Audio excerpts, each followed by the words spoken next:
Hey everyone, welcome back to the Dairy Raid and the Dairy Raid play of the day, where we are previewing the plays and the schemes that will help propel the Badgers forward in the 2025 season.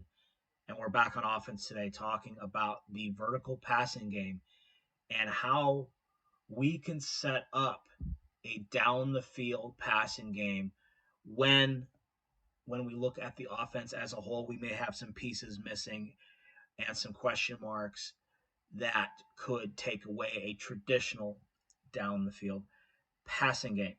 Obviously, over the last couple of years, we have been expecting this big jump in the passing game that we never quite had in the past.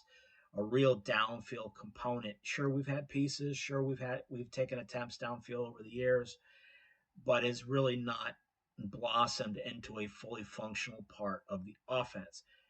As a part of Jeff Grimes' philosophy, the vertical passing game is just as important as the power run, the wide zone, as it brings balance to the offense. As any offense should, you should have the ability to do what the defense allows you to do.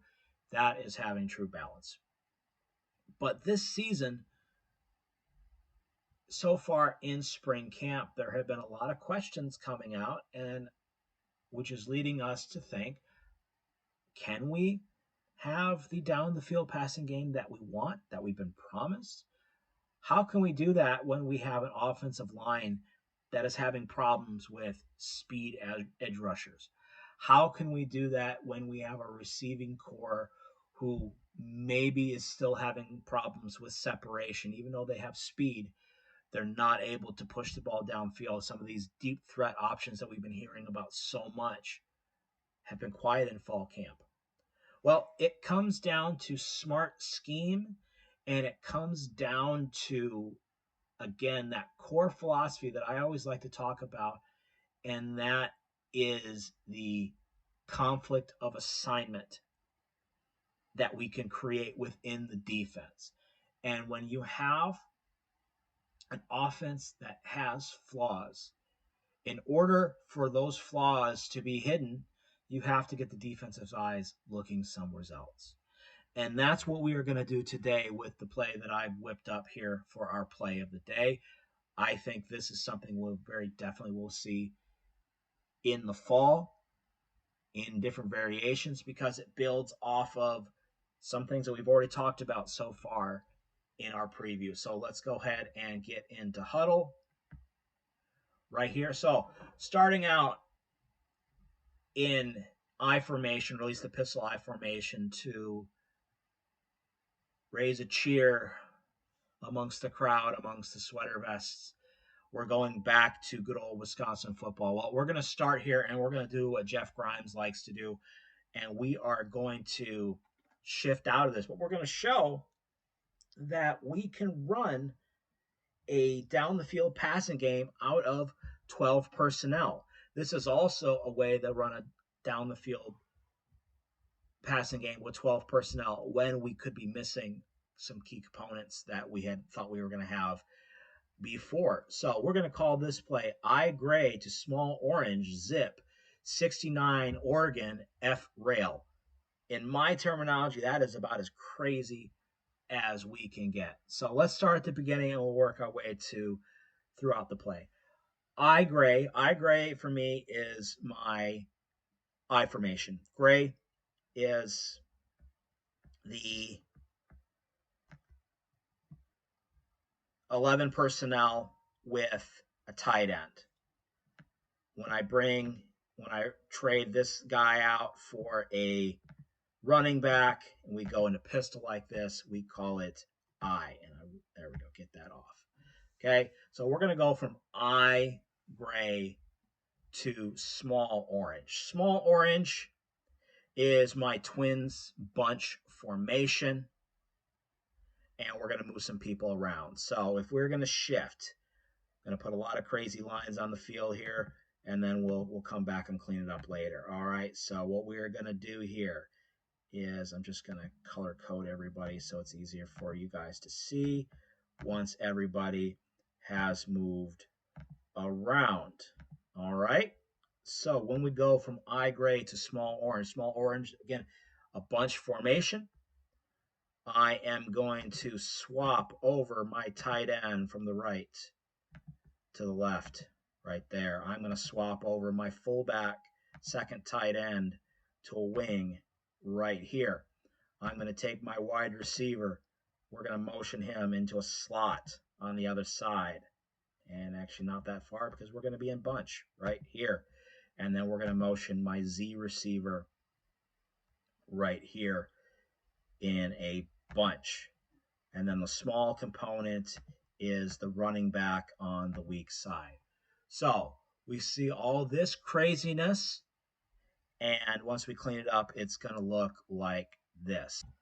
All right, now that we got everyone shifted around, we have settled into a 2x2 look here, and let's build the rest of the play. Zip for me is going to be short motion from my Z receiver.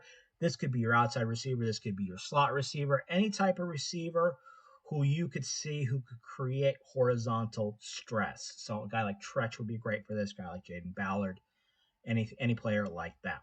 All right, 69 is my vert. So we are going to work. We're going to spray the outside receiver, try to get him as wide as we can. And that's the tackle. Sorry. We're going to take our wing, and he's looking to get to the hash mark, back to the hash mark, and then working to the middle of the field. Okay, those are the two routes there. Backside receiver, a lot of times in a situation like this, we'd give him some kind of indie route. If we want to keep within the 4-vert kind of family, we could have him spray outside. But what I would most likely do in a situation like this is get him on a vertical stem and then look just to hunt, to find space, either sit down inside, to break it across as a dig, or to become a hot route on the back side if we get any kind of pressure coming off this motion, which you do tend to get a lot.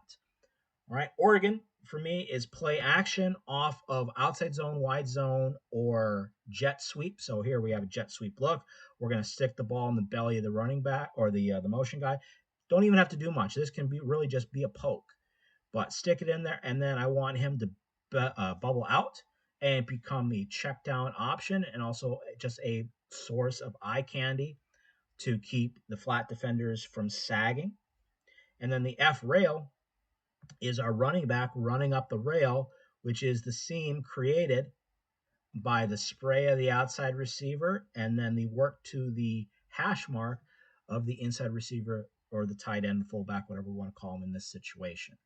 And from here, I just want to work from left to right. I want to look here first, because if I get anything coming off the edge here, if I get any kind of blitz here, there's going to be a hole right in here. If not, I'm going to look to divide the safety. If he widens to the rail route or he widens to the spray, then I'm going to have my shot down the hash mark all day, every day.